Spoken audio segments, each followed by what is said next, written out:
햇살이 따스하게 내리쬐는 오후 시골 마을의 오래된 2층 양옥집에서 그릇이 깨지는 소리가 울려 퍼졌습니다. 순간 정막이 찾아왔고 곧이어 날카로운 여자의 목소리가 집안을 가득 메웠죠. 아이고, 또예요? 어머니, 제발 좀 조심하시라니까. 은주는 바닥에 흩어진 그릇 조각들을 보며 한숨을 내쉬었습니다. 이제는 익숙해진 광경이었지만 그렇다고 마음이 편해지는 건 아니었어요. 70대 후반의 시어머니 순자는 멍한 눈빛으로 자신이 깨뜨린 그릇을 바라보고만 있었습니다. 미안. 내가 또. 시어머니의 목소리는 작고 흔들렸습니다. 치매 증상이 시작된 지 3년, 처음엔 작은 건망증 정도였지만 이제는 하루하루가 전쟁이었죠. 은주는 빗자루와 쓰레받기를 들고 와 깨진 그릇을 치우며 속으로 욕을 삼켰습니다. 남편 민수가 출근한 후 온종일 시어머니를 돌봐야 하는 건 은주의 몫이었으니까요. 밥도 안 먹고 뭐 하시는 거예요? 그릇만 깨고. 은주의 말투는 날카로웠지만 겉으로는 참는 척했습니다. 오래된 이 집과 주변 토지, 전부 시어머니 순자 명의로 되어 있었으니까요. 농사짓던 시아버지가 5년 전 돌아가시면서 모든 재산을 아내 순자에게 남겼고 순자의 치매 증상이 시작되자 은주와 민수는 눈빛으로 대화를 나누기 시작했습니다. 이러다 어머니 돌아가시면 재산은 우리 차지니까. 무심코 중얼거린 은주의 말에 순자가 고개를 돌렸습니다.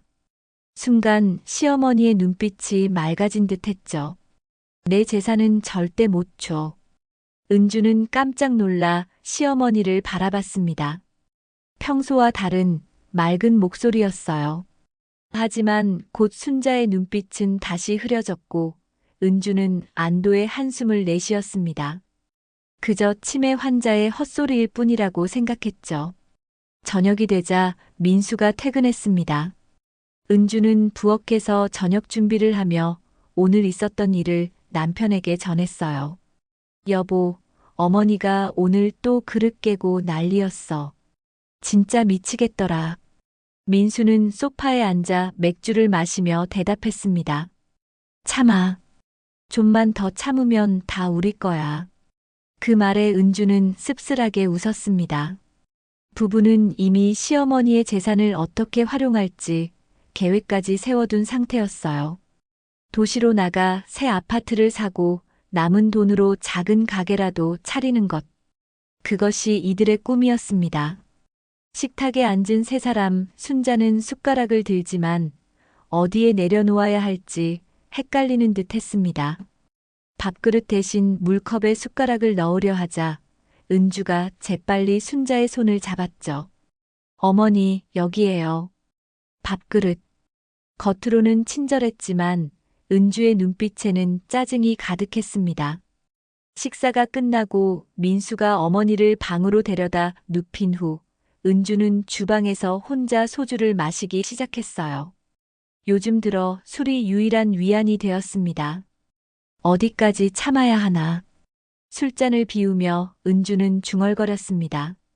창밖으로 어둠이 깊어가는 밤, 마당에 핀 목련 꽃잎이 바람에 흩날렸죠. 아름다운 봄밤이었지만 은주의 마음속엔 어둠만이 가득했습니다. 새벽 3시 은주는 갑작스러운 소음에 잠에서 깼습니다. 현관문이 열리는 소리였어요. 허둥지둥 일어나 아래층으로 내려가 보니 현관문은 활짝 열려 있었고 시어머니의 방은 비어 있었습니다. 순간 은주의 머릿속에 여러 생각이 스쳤어요. 이대로 모른 척하면 어떨까 하는 악마의 속삭임도 있었지만 마을 사람들의 시선이 걱정됐죠. 여보, 일어나봐. 어머니가 나가셨어. 민수를 깨우고 둘은 서둘러 마을을 뒤지기 시작했습니다. 손전등을 든 채 골목길을 헤매던 중 마을 공터에서 순자를 발견했어요. 흰 잠옷 차림으로 맨발인 채 순자는 별을 바라보며 중얼거리고 있었습니다. 용식아, 오늘도 별이 참 예쁘다. 용식은 30년 전 세상을 떠난 순자의 남편 민수의 아버지였습니다. 은주는 다가가 시어머니의 어깨를 잡았어요. 어머니, 이러시면 어떡해요? 다들 걱정했잖아요. 이웃집 김씨 아주머니가 소리를 듣고 나왔습니다. 은주는 곧바로 표정을 바꿔 다정한 며느리의 모습을 연기했죠. 어머니, 추우실 텐데. 제가 업어드릴게요. 얼른 들어가요. 김씨 아주머니는 걱정스러운 표정으로 물었습니다. 순자 씨가 요즘 많이 안 좋아진 것 같아. 병원은 다녀왔어? 은주는 억지로 미소를 지으며 대답했어요. 네, 약도 잘 먹이고 있어요. 걱정 마세요. 하지만 실상은 달랐습니다.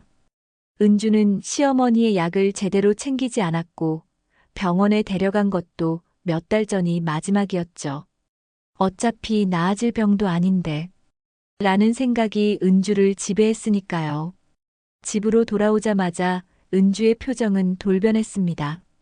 현관문을 닫는 순간 그동안 참았던 분노가 폭발했어요. 도대체 왜 이렇게 귀찮게 구는 거예요? 한밤중에 나가서 동네 망신시키고. 정말 미치겠네. 순자는 멍한 표정으로 서 있었습니다. 마치 아무 일도 없었다는 듯이요. 민수는 어머니를 방으로 데려가며 은주에게 눈짓했어요. 참아라, 조금만 더. 은주는 부엌에서 또다시 소주를 꺼냈습니다. 벌써 일주일 새 5병째였죠. 술잔을 채우며 전화기를 들었어요. 밤이 늦었지만 민수와 통화해야 했습니다. 남편은 어머니를 재우고 마당에 나와 있었죠. 여보, 이제 정말 못 참겠어. 재산만 확보하면 이 할머니 어떻게든 해야지. 은주의 목소리는 술 기운으로 평소보다 컸습니다. 그 소리가 순자의 방까지 들렸다는 사실을 알지 못한 채로요. 시어머니는 깜빡 잠이 들었다가 며느리의 목소리에 눈을 떴고 모든 대화를 듣고 있었어요. 지금 법적으로는 어머니가 정신감정을 받아야 후견인 지정이 가능해. 그런데 병원에 데려가면 우리 의도를 알아챌지도 몰라. 민수의 말에 은주가 대답했습니다. 그럼 어떻게 해? 이대로 기다리다간 우리만 늙어. 일단 어머니 정신이 들쑥날쑥하니까 정신 돌아왔을 때 유언장이라도 써놓게 해보자. 두 사람의 대화를 들으며 순자의 눈에 눈물이 고였습니다. 치매로 기억이 흐릿해져도 자신의 재산을 노리는 아들과 며느리의 계략을 이해하기엔 충분했죠. 순자는 가만히 이불을 끌어당겨 얼굴을 가렸습니다. 흐릿한 의식 속에서도 한 가지는 분명했어요. 내 재산은 저런 놈들에게 줄 수 없다. 다음 날 아침 은주는 평소보다 더 친절하게 시어머니를 대했습니다. 따뜻한 미소를 지으며 아침 식사를 차려주고 머리도 빗겨주었죠. 순자는 멍한 표정이었지만 내면에서는 어제 밤의 기억이 아직 남아 있었습니다. 어머니, 오늘은 기분이 어떠세요? 날도 좋은데 마당에 나가서 햇볕 쬐시겠어요? 은주의 다정한 목소리에 순자는 고개를 끄덕였습니다. 함께 마당으로 나가 목련나무 아래 평상에 앉자 은주가 조심스레 입을 열었어요. 어머니, 요즘 건강이 안 좋으시니까 혹시 모를 일에 대비해서 유언장 같은 거 써두시는 게 어떨까요? 저희도 어머니 뜻대로 해드리고 싶으니까요. 순자는 은주의 말을 듣자 몸이 굳었습니다. 치매로 흐릿해진 기억 속에서도 어젯밤 들었던 대화가 선명하게 떠올랐어요. 아들과 며느리가 자신의 재산을 노리고 있다는 사실이 가슴을 쓰라리게 했습니다. 평생을 함께한 땅과 집, 그리고 고된 농사일로 모은 돈. 그것이 탐욕의 대상이 되어버렸다는 현실이 너무 아팠죠. 글쎄, 아직은. 순자가 중얼거렸습니다. 은주는 달콤한 목소리로 계속 말을 이어갔어요. 어머니, 만약의 경우를 대비하는 거예요. 병원에서도 이런 준비를 해두는 게 좋대요. 민수 아버님도 그러셨잖아요. 순자는 고개를 돌려 멀리 보이는 산을 바라봤습니다. 그 산 아래 논과 밭에서 남편과 함께 평생을 일했던 기억이 아직 생생했어요. 용식이 마지막으로 남긴 말이 떠올랐습니다. 재산은 다 당신 이름으로 해놨으니 아들 잘못 만나도 당신은 평생 걱정 없을 거야. 당시엔 남편의 말이 과장된 걱정으로 들렸지만 이제야 그 의미를 온전히 이해하게 됐죠. 순자의 눈에 눈물이 고였습니다. 어머니, 왜 우세요? 은주가 가식적인 걱정을 보이며 물었어요. 그냥 용식이가 생각나서. 순자가 떨리는 목소리로 대답했습니다. 은주는 속으로 짜증을 내며 말했죠. 네, 아버님은 좋은 분이셨죠. 그래서 어머니께 모든 걸 맡기신 거고요. 이제 그 뜻을 받들어서 우리가 어머니 잘 모시겠습니다. 순자는 멍한 표정으로 고개만 끄덕였습니다. 하지만 내면에서는 분노와 배신감이 끓어오르고 있었어요. 평소엔 제대로 기억조차 하지 못하던 사람이 위기 앞에서 놀라운 명료함을 되찾는 순간이었습니다. 점심시간, 은주는 평소보다 정성스럽게 음식을 준비했습니다. 순자가 좋아하는 된장찌개와 갖은 반찬들을 차려놓고 환하게 웃었어요. 하지만 그 미소 뒤에 숨겨진 계산은 냉혹했죠. 식사 중 순자의 손이 떨리기 시작했습니다. 숟가락을 제대로 쥐지 못하고 결국 찌개 그릇을 쳐서 뒤집어 버렸어요. 뜨거운 된장찌개가 테이블을 타고 흘러내려 은주의 새 원피스를 적셨습니다. 아이고, 은주가 소리쳤어요. 순간 참았던 분노가 폭발했습니다. 씨발려나 진짜 빨리 죽던가. 방 안은 순식간에 얼어붙었습니다. 은주는 자신의 입에서 나온 말에 스스로도 놀라 손으로 입을 가렸어요. 그런데 더 놀라운 일이 일어났습니다. 순자의 눈빛이 맑아지더니 놀라울 정도로 또렷한 목소리가 흘러나왔죠. 뭐라고? 넌 내 재산 꿈도 꾸지 마. 은주는 얼어붙었습니다. 시어머니의 눈빛이 무섭도록 날카로웠어요. 마치 치매 환자가 아닌 것처럼 또렷했죠. 하지만 그것도 잠시, 순자의 눈빛은 다시 흐려졌고 멍한 표정으로 돌아갔습니다. 은주는 안도의 한숨을 내쉬었어요. 잠깐 정신이 돌아온 거겠지. 하지만 동시에 두려움이 밀려왔습니다. 시어머니의 정신이 언제든 돌아올 수 있다는 사실이 위협으로 다가왔죠. 황급히 남편에게 전화를 걸었습니다. 여보, 큰일 났어. 어머니가 갑자기 정신이 돌아오셨어. 방금 내가 한 말 다 들으셨대. 민수의 목소리가 긴장된 채로 들려왔습니다. 뭐라고 했는데? 은주는 죄책감에 목소리가 떨렸어요. 내가 좀 심한 말을 했어. 화가 나서. 그런데 어머니가 갑자기 또렷해지시더니 자기 재산 꿈도 꾸지 말라고 하셨어. 전화기 너머로 민수의 한숨소리가 들렸습니다. 일단 진정해. 어머니 정신이 가끔 돌아오시는 거 알잖아. 곧 다시 잊으실 거야. 내가 지금 들어갈게.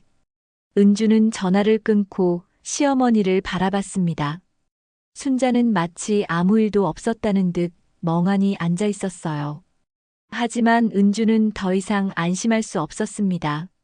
시어머니의 정신이 돌아올 때마다 자신들의 계획이 위험해진다는 사실을 깨달았죠. 해가 저물자 민수가 퇴근해 돌아왔습니다. 세 사람은 어색한 침묵 속에서 저녁 식사를 했어요. 순자는 여전히 멍한 상태였지만 은주와 민수는 불안에 떨고 있었습니다. 식사 후 부부는 마당에 나와 소리를 낮춰 대화를 나눴습니다. 이대로는 안 돼. 어머니가 정신 차리실 때마다 우리 계획이 들통날 위험이 있어. 민수가 걱정스럽게 말했어요. 은주는 담배를 꺼내 불을 붙이며 대답했습니다. 그럼 어떡해? 우리가 재산 받으려면 어머니 동의가 필요하잖아. 민수의 눈빛이 차갑게 변했습니다. 특단의 조치가 필요해. 무슨 뜻이야? 은주가 물었어요. 지하실에 어머니를 가둬두자. 어차피 마을 사람들도 어머니가 치매로 혼란스러워 하신다는 걸 알고 있으니까 요양원에 모셨다고 하면 돼. 은주는 남편의 말에 깜짝 놀라 담배를 떨어뜨렸습니다. 지하실에 시어머니를 가둔다니 그건 너무 극단적인 방법이었어요. 하지만 동시에 그 방법이 가장 확실하다는 생각도 들었죠. 여보, 그건 불법 아냐? 은주가 떨리는 목소리로 물었습니다. 민수는 어깨를 으쓱하며 대답했어요. 누가 알겠어? 어머니는 치매 환자라 기억도 못하실 테고 우리가 요양원에 모셨다고 하면 누구도 의심하지 않을 거야. 두 사람의 눈이 마주쳤습니다. 처음엔 망설였지만 탐욕이 양심을 압도하는 순간이었죠. 결국 은주가 고개를 끄덕였습니다. 알았어. 그럼 언제? 내일이 좋겠어. 내일은 토요일이니까 내가 집에 있을 수 있잖아. 대화를 마친 두 사람은 집으로 들어갔습니다. 은주는 시어머니를 씻기며 평소보다 더 친절하게 대했어요. 마치 마지막 배려라도 하듯이 말이죠. 어머니, 내일 좋은 데 모시고 갈 거예요. 기대하세요. 순자는 멍한 표정으로 고개를 끄덕였습니다. 무슨 말인지 제대로 이해했는지조차 알 수 없었죠. 은주는 시어머니를 침대에 눕히고 이불을 덮어주었습니다. 그러면서도 마음 한구석이 불편했어요. 하지만 이제 돌이킬 수 없었습니다. 다음 날 아침 민수는 지하실을 정리했습니다. 오래된 침대와 이불, 간이 화장실과 약간의 식량을 준비했어요. 최소한의 생활은 가능하도록 해야 한다고 생각했죠. 은주는 시어머니의 짐을 꾸렸습니다. 필요한 옷가지와 약, 그리고 작은 라디오까지. 겉으로는 정말 요양원에 모시는 것처럼 꾸몄어요. 어머니, 이제 병원에 가볼까요? 거기서 어머니 병을 더 잘 치료해 준대요. 순자는 멍하니 앉아 있다가 은주의 말에 고개를 들었습니다. 그 순간 다시 한번 시어머니의 눈빛이 또렷해졌어요. 마치 모든 것을 알고 있다는 듯한 눈빛이었죠. 은주는 순간 등골이 오싹해졌지만 곧 자신의 착각이라고 생각했습니다. 옷 좀 입으세요, 어머니. 은주가 옷을 건네자 순자는 천천히 옷을 갈아입었습니다. 민수가 들어와 어머니의 손을 잡았어요. 어머니, 제가 부축할게요. 천천히 가요. 세 사람은 천천히 계단을 내려갔습니다. 순자는 아들과 며느리에게 이끌려 지하실로 향했어요. 문을 열자 냉기가 느껴졌습니다. 오래 사용하지 않던 지하실은 습기가 차고 어두웠죠. 여긴 병원이 아니잖아. 순자가 갑자기 또렷한 목소리로 말했습니다. 민수와 은주는 놀라 서로를 바라봤어요. 하지만 이미 돌이킬 수 없었습니다. 민수가 어머니의 어깨를 잡고 안으로 밀어 넣었어요. 어머니, 잠시만 여기 계세요. 나중에 병원 갈 거니까. 문이 닫히고 자물쇠가 채워지는 소리에 순자의 눈에 공포가 서렸습니다. 민수와 은주는 재빨리 계단을 올라갔어요. 지하실에서는 순자의 미약한 두드리는 소리만 들렸습니다. 이게 맞는 걸까? 은주가 불안한 목소리로 물었습니다. 민수는 차갑게 대답했어요. 이미 시작한 일이야. 돌이킬 수 없어. 그날 오후 마을 이장이 찾아왔습니다. 순자의 안부를 묻기 위해서였죠. 순자 씨는 어디 계신가? 요즘 안 보이시네. 은주는 준비해둔 대로 대답했어요. 어머니가 증세가 심해져서 도시의 요양원에 모셨어요. 전문적인 케어가 필요하다고 해서요. 이장은 고개를 끄덕였습니다. 그래, 잘했어. 순자 씨가 계속 밤에 돌아다니시는 것도 걱정됐었는데. 어디 요양원인지 연락처라도 알려주게. 마을 사람들이 한 번씩 문안 인사 드려야지. 은주와 민수는 당황했지만 침착하게 대응했어요. 네, 연락처는 나중에 알려드릴게요. 지금은 어머니가 적응하시는 중이라. 이장이 떠나자 두 사람은 안도의 한숨을 내쉬었습니다. 하지만 이제 더 큰 문제가 남았어요. 어떻게 시어머니의 재산을 확보할 것인가? 민수가 입을 열었습니다. 어머니의 유언장이 필요해. 어머니의 서명을 위조하는 건 위험하니 어머니가 정신이 돌아오셨을 때 협조를 구해야 해. 은주는 고개를 끄덕였습니다. 그럼 어머니에게 잘해드려야겠네. 당분간은 음식도 맛있는 걸로 드리고. 해가 저물자 두 사람은 지하실로 내려갔습니다. 순자는 침대에 웅크리고 있었어요. 눈가에 눈물 자국이 선명했죠. 어머니, 저녁 드세요. 은주가 음식 트레이를 내려놓았습니다. 순자는 천천히 몸을 일으켰어요. 그 모습이 너무 초라해 은주는 잠시 죄책감을 느꼈습니다.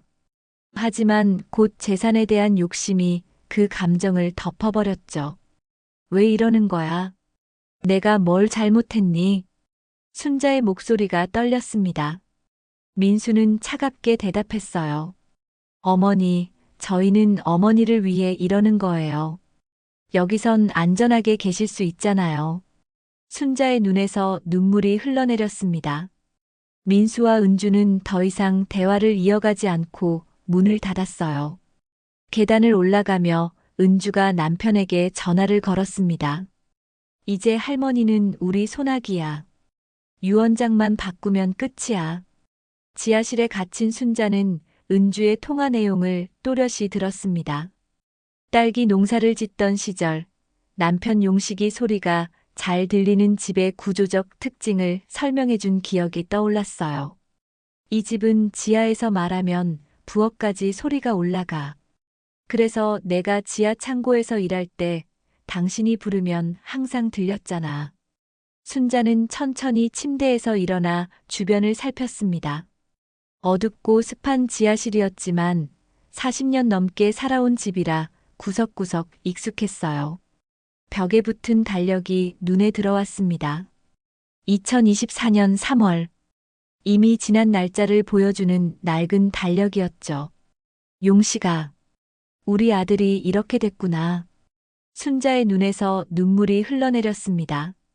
치매로 기억이 가물가물했지만 지금은 마음이 또렷했어요. 위기 상황이 오히려 정신을 맑게 해준 것이었죠. 순자는 자신의 상태가 계속 변한다는 것을 알고 있었습니다. 맑은 정신이 얼마나 지속될지 모르니 서둘러야 했어요. 그래, 아직은 내가 할 수 있어. 순자는 지하실을 천천히 둘러보기 시작했습니다. 오래된 서랍장이 눈에 들어왔어요. 남편 용식이 사용하던 것으로 각종 농사도구와 서류를 보관하던 곳이었죠. 순자는 서랍을 하나씩 열어보았습니다. 세 번째 서랍에서 노트와 펜을 찾아냈어요. 이걸로 됐어. 순자는 침대에 앉아 노트를 펼쳤습니다. 떨리는 손으로 펜을 쥐고 천천히 글씨를 쓰기 시작했어요. 나 김순자는 온전한 정신으로 이 유언장을 작성한다. 내 모든 재산은. 글씨를 쓰는 도중 머릿속이 다시 흐려지기 시작했습니다. 순자는 당황했어요. 안 돼, 지금은 안 돼. 이를 악물고 정신을 집중했습니다. 치매와의 싸움이었죠. 잠시 후 다시 정신이 맑아졌고 순자는 계속 글을 썼습니다. 내 모든 재산은 욕심 많은 아들과 며느리에게 주지 않고 마을 복지재단에 기부한다. 이는 마을 노인들과 아이들을 위해 사용되어야 한다. 순자는 잠시 멈추고 생각했습니다. 복지재단이라. 작년인가 마을에 새로 생긴 재단이었어요. 마을 출신으로 도시에서 성공한 사업가가 세운 것으로 기억났습니다. 그 재단 이름이 뭐였지? 기억이 또 흐려지기 시작했어요. 순자는 다시 집중했습니다. 이름은 나중에 기억나면 적어넣기로 하고 우선 중요한 내용부터 적었어요. 이 유언장은 내가 지하실에 갇혀 있는 동안 작성했음을 밝힌다.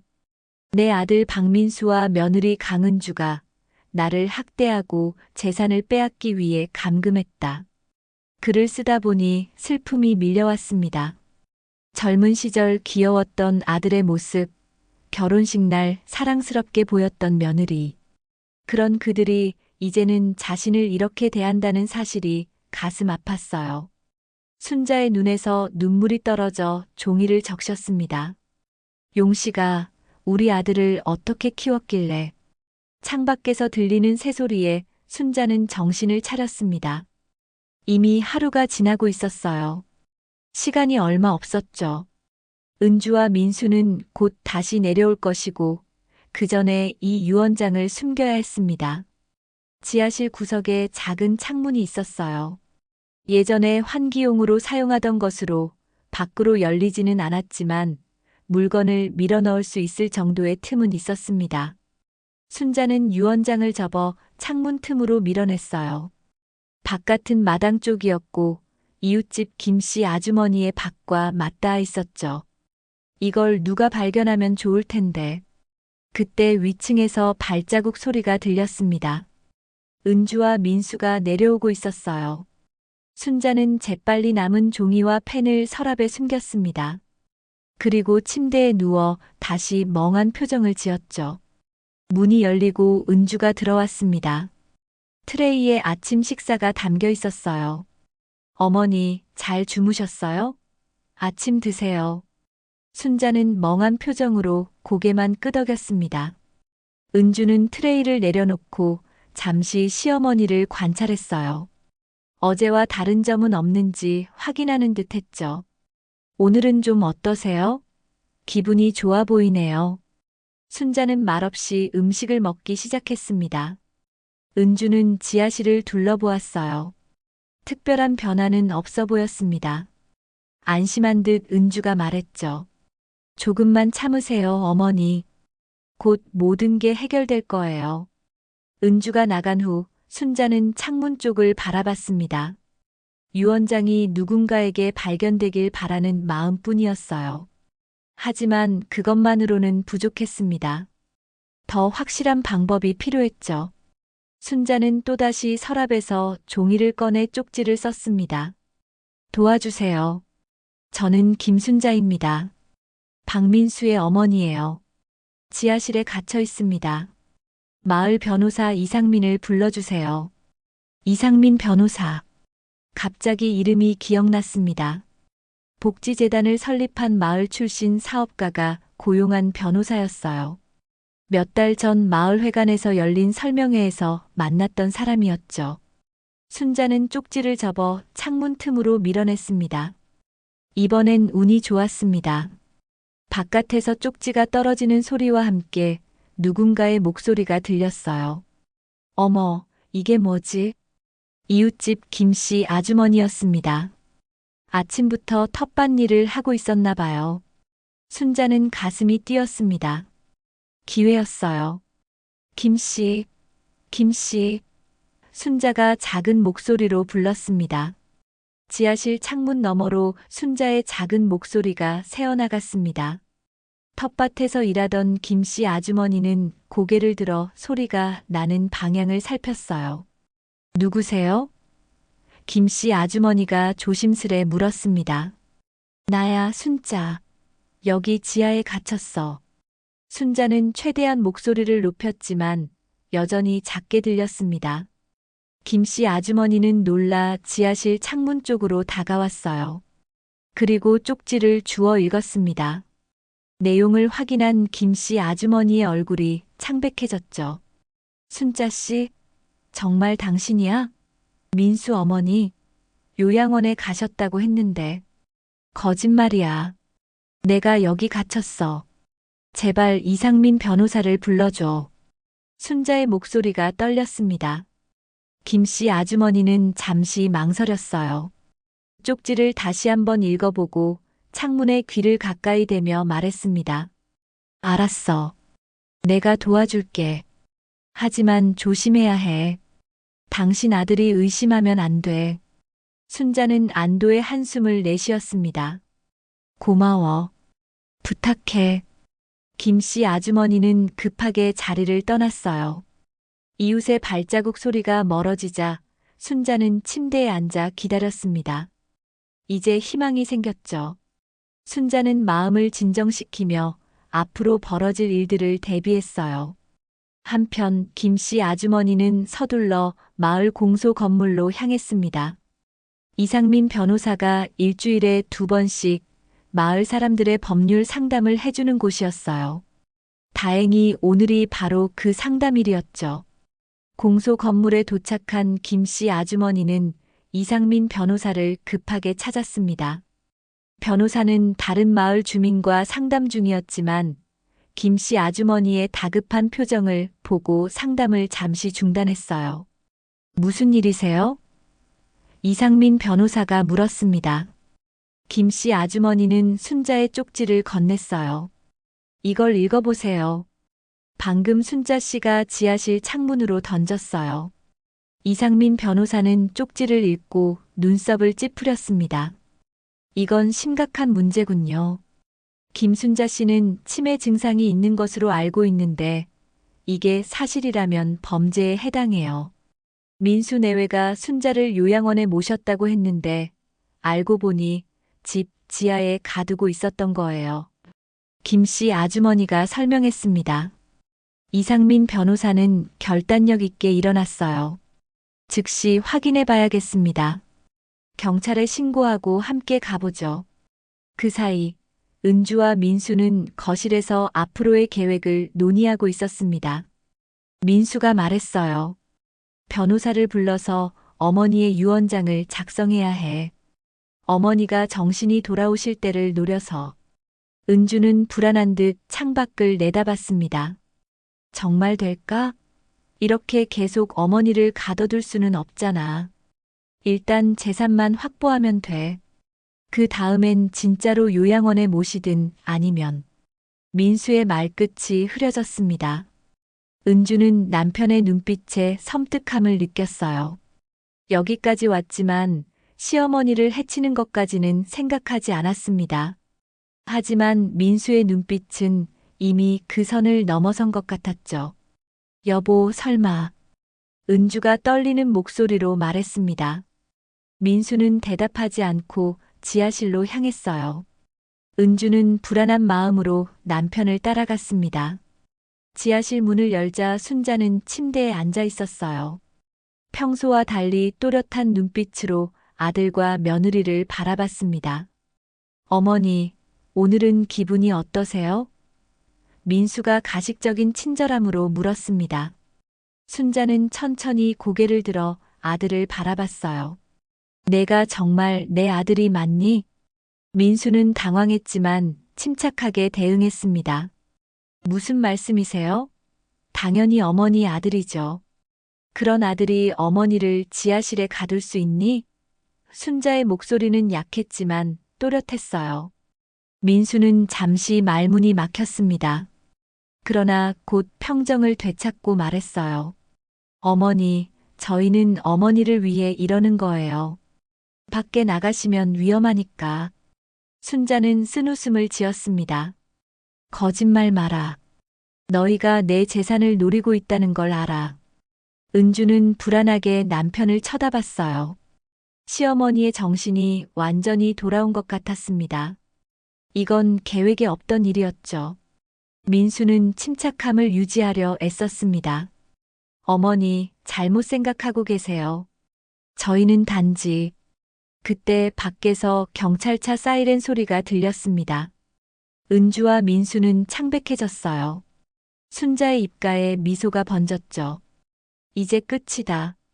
순자가 말했습니다. 민수는 당황해 위층으로 뛰어 올라갔어요. 은주도 뒤따랐습니다.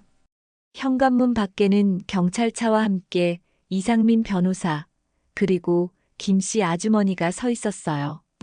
박민수 씨입니까? 경찰관이 물었습니다.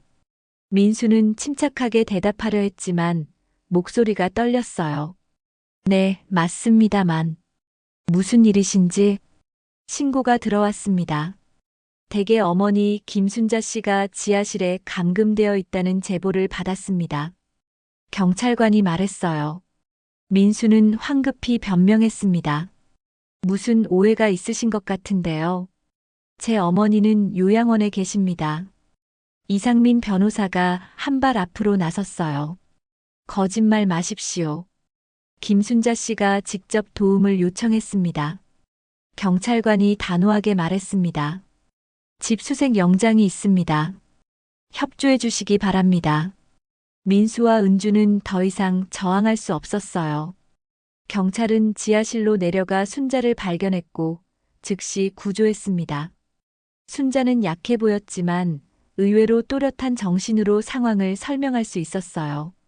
내 아들과 며느리가 나를 가뒀어요. 내 재산을 빼앗으려고. 순자의 목소리가 떨렸습니다. 경찰은 민수와 은주를 체포했어요. 두 사람은 경찰차에 오르며 서로를 원망스럽게 바라봤습니다.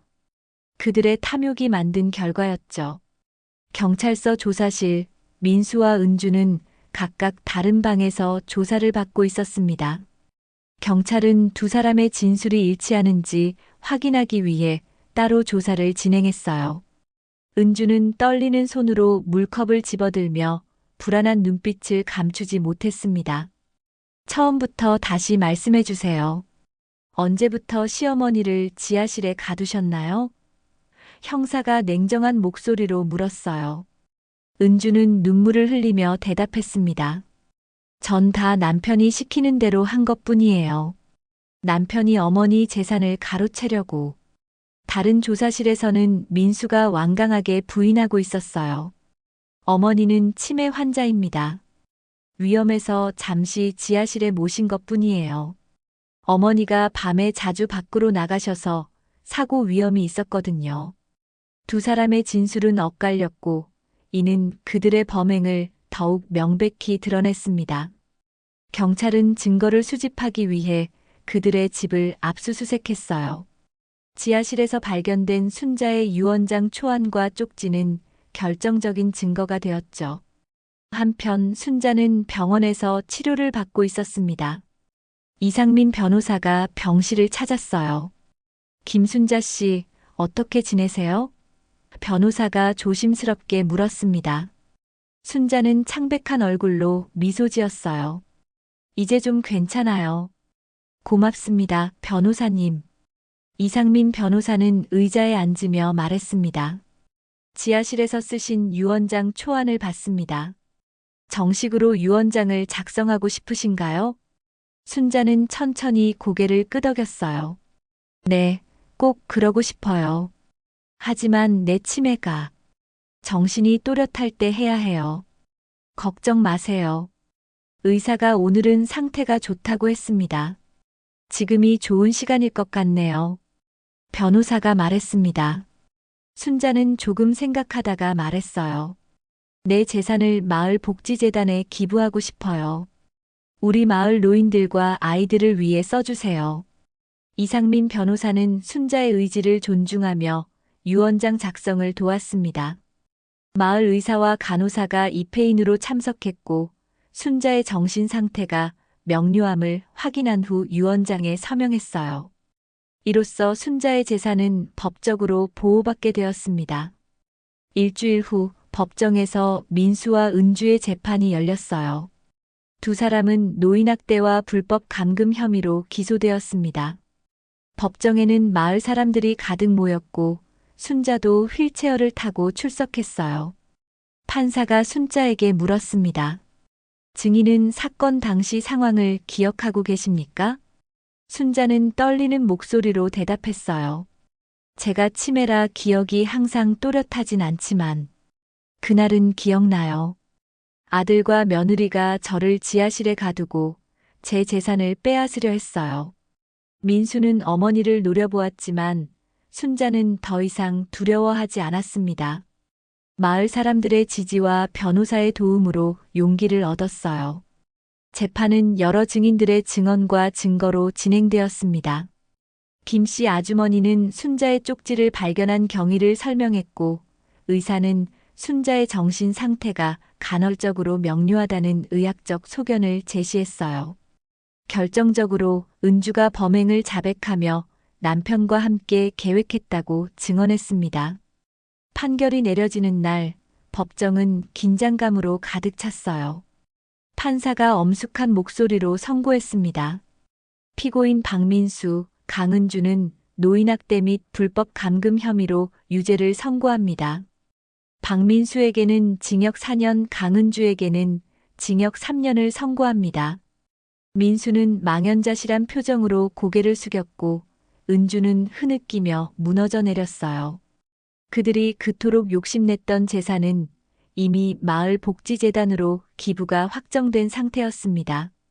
재판이 끝난 후 순자는 휠체어를 타고 법정을 나왔어요. 마당에서 잠시 하늘을 바라보며 깊은 한숨을 내쉬었습니다. 햇살이 따스하게 내리쬐었죠. 용씨가 이제 다 끝났어. 순자가 중얼거렸습니다. 이상민 변호사가 다가와 물었어요. 이제 어떻게 지내실 계획이신가요? 순자는 미소를 지으며 대답했습니다. 마을 요양시설로 갈 거예요. 이제 혼자 살기는 힘들어요. 마을 요양시설은 순자의 재산 일부가 기부되어 더 좋은 환경으로 개선된 곳이었습니다. 이제 그곳에서 순자는 마을 사람들과 함께 평온한 시간을 보낼 수 있게 되었어요. 김씨 아주머니가 순자의 휠체어를 밀며 말했습니다. 이제 걱정 마세요. 우리가 다 같이 돌봐드릴게요. 순자의 눈에 눈물이 고였습니다. 그것은 슬픔의 눈물이 아닌 감사와 안도의 눈물이었어요. 비록 자신의 아들에게 배신당했지만 마을 사람들의 따뜻한 마음이 그 상처를 조금씩 치유해주고 있었습니다. 요양시설로 향하는 차 안에서 순자는 창밖의 풍경을 바라봤어요. 사사 30년 동안 살아온 마을의 모습이 눈에 들어왔습니다. 논과 밭, 그리고 저 멀리 보이는 자신의 집. 이제는 더 이상 그곳에 살지 않겠지만 그 집과 땅이 좋은 일에 쓰일 것이라는 생각에 마음이 편안해졌죠. 이제 다 괜찮아질 거예요. 김씨 아주머니가 순자의 손을 잡으며 말했습니다. 순자는 미소 지으며 고개를 끄덕였어요. 비록 치매로 기억은 점차 사라지겠지만 지금 이 순간만큼은 모든 것이 명료했습니다. 자신이 옳은 선택을 했다는 것, 그리고 그 선택이 많은 사람들에게 도움이 될 것이라는 사실이 말이죠. 요양시설에 도착한 순자는 새로운 삶을 시작했습니다. 행복의 집이라는 이름의 이 시설은 마을 복지재단이 운영하는 곳으로 순자의 재산 중 일부가 이곳의 시설 개선에 사용되었어요. 밝고 깨끗한 환경, 친절한 직원들, 그리고 함께 지내는 마을 노인들까지 모든 것이 순자에게 안정감을 주었습니다. 첫날, 순자는 자신의 방에 짐을 풀었어요. 작지만 아늑한 방이었습니다. 창문으로는 마을의 전경이 보였고 멀리 자신이 살던 집도 보였죠. 벽에는 남편 용식과 함께 찍은 오래된 사진을 걸었습니다. 용식아, 여기서 살게 됐어. 괜찮지? 순자가 사진을 보며 중얼거렸어요. 그날 저녁 식당에서 저녁 식사가 제공되었습니다. 순자는 다른 노인들과 같은 테이블에 앉았어요. 처음에는 어색했지만 곧 대화가 시작되었습니다. 당신이 그 김순자 씨구먼. 신문에도 나왔던 사람이지? 옆자리의 할머니가 물었어요. 순자는 부끄러움에 고개를 숙였습니다. 네. 용기 있었어. 나 같으면 그렇게 못했을 거야. 할머니가 따뜻하게 말했어요. 그 말에 순자는 고개를 들었습니다. 주변의 노인들이 모두 자신을 존경의 눈빛으로 바라보고 있었어요. 순자는 처음으로 자신의 행동이 단순한 생존을 넘어 존엄성을 지키는 투쟁이었음을 깨달았습니다. 시간이 흐르면서 순자는 요양시설에 적응해 갔어요. 매일 아침 체조를 하고 정원 가꾸기에 참여하며 오후에는 다른 노인들과 보드게임을 즐겼습니다. 물론 치매 증상은 계속되었지만 안정된 환경과 규칙적인 일상이 증상을 완화시켜 주었어요. 특히 순자가 좋아한 건 원예 활동이었습니다. 오랫동안 농사를 지었던 그녀에게 흙을 만지는 일은 익숙하고 편안했어요. 작은 텃밭에서 상추와 고추, 토마토를 기르며 평온함을 느꼈습니다. 순자 씨는 정말 농사 솜씨가 좋네요. 원예 선생님이 칭찬했어요. 순자는 쑥스럽게 웃으며 대답했습니다. 평생 농사 지었으니까요. 한편 교도소에 수감된 민수와 은주는 각자의 방식으로 자신들의 잘못을 마주하고 있었습니다. 민수는 여전히 분노와 원망으로 가득 차 있었지만 은주는 점차 죄책감과 후회에 사로잡혔어요. 어머니, 정말 죄송해요. 은주는 밤마다 눈물을 흘리며 중얼거렸습니다. 수감 생활 6개월이 지난 어느 날 은주는 순자에게 편지를 썼어요. 용서를 구하는 내용이었죠. 하지만 그 편지가 순자에게 전달될지는 알 수 없었습니다. 가을이 깊어가던 어느 날 순자는 요양시설 정원 벤치에 앉아 단풍을 바라보고 있었어요. 갑자기 누군가가 다가와 말을 걸었습니다. 김순자 씨, 방문객이 오셨습니다. 순자는 고개를 들어 방문객을 바라봤어요. 이상민 변호사였습니다. 그의 손에는 서류 가방과 함께 작은 봉투가 들려 있었어요. 안녕하세요, 김순자 씨. 오랜만입니다. 변호사가 인사했습니다. 순자는 미소 지으며 대답했어요. 네, 변호사님. 잘 지내셨어요? 이상민 변호사는 벤치에 앉으며 말했습니다. 네, 잘 지냈습니다. 오늘은 2가지 소식을 전해드리려고 왔어요. 순자는 궁금한 표정으로 물었습니다. 무슨 소식인가요? 첫째, 순자 씨의 재산으로 설립된 장학금 제도가 시작되었습니다. 내년부터 마을의 5명의 학생들이 장학금을 받게 될 거예요. 변호사가 기쁜 목소리로 말했어요. 순자의 눈이 밝아졌습니다. 정말요? 그렇게 쓰이다니 정말 다행이네요. 그리고 둘째, 변호사가 작은 봉투를 건넸습니다. 며느리 강은주 씨가 보낸 편지입니다. 받아보실지 여부는 순자 씨의 결정에 달려 있어요.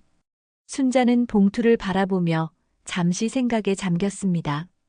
치매로 가끔 기억이 흐려지긴 했지만 지하실에 갇혔던 기억과 아들과 며느리의 학대는 여전히 선명했어요. 하지만 이제는 그 고통이 예전만큼 날카롭지 않았습니다. 천천히 손을 뻗어 봉투를 받아들었어요. 읽어볼게요. 이상민 변호사는 고개를 끄덕이고 자리에서 일어났습니다. 천천히 생각하세요. 제가 다음 주에 다시 방문할게요. 변호사가 떠난 후 순자는 한참 동안 봉투를 들고 있었어요. 열어볼까 말까? 마음이 흔들렸습니다. 결국 천천히 봉투를 열었어요. 어머니, 이렇게 편지를 쓰게 되어 죄송합니다. 제가 어머니께 저지른 일은 용서받을 수 없다는 것을 알고 있습니다. 하지만 그래도 이렇게나마 제 진심 어린 사과의 마음을 전하고 싶었습니다. 순자는 편지를 읽으며 눈물을 흘렸습니다. 은주의 진심 어린 사과와 후회가 담긴 글이었어요. 순자는 마음속으로 생각했습니다. 용서할 수 있을까? 아직은 그 대답을 내릴 수 없었지만 언젠가는 가능할지도 모른다는 생각이 들었습니다. 몇 주 후 요양시설에서 작은 행사가 열렸어요. 마을 복지재단의 장학금 수여식이었습니다. 5명의 학생들이 장학금을 받았고 그 자리에 순자도 초대되었어요. 이장이 순자를 소개했습니다. 이 모든 것이 가능했던 건 김순자 어르신의 관대한 마음 덕분입니다. 자신의 전 재산을 마을을 위해 기부해 주셨습니다.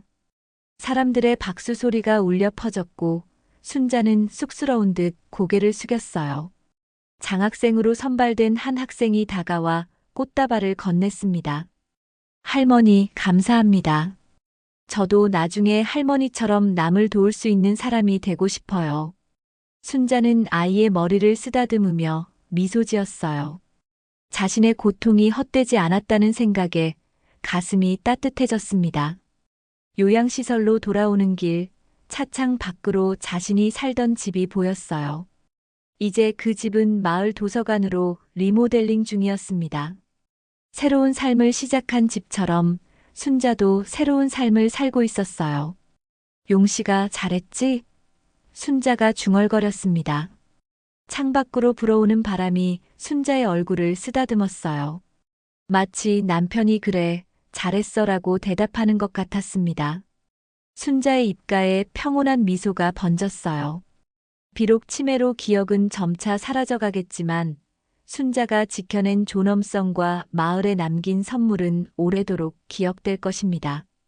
그것이 바로 진정한 유산이었어요.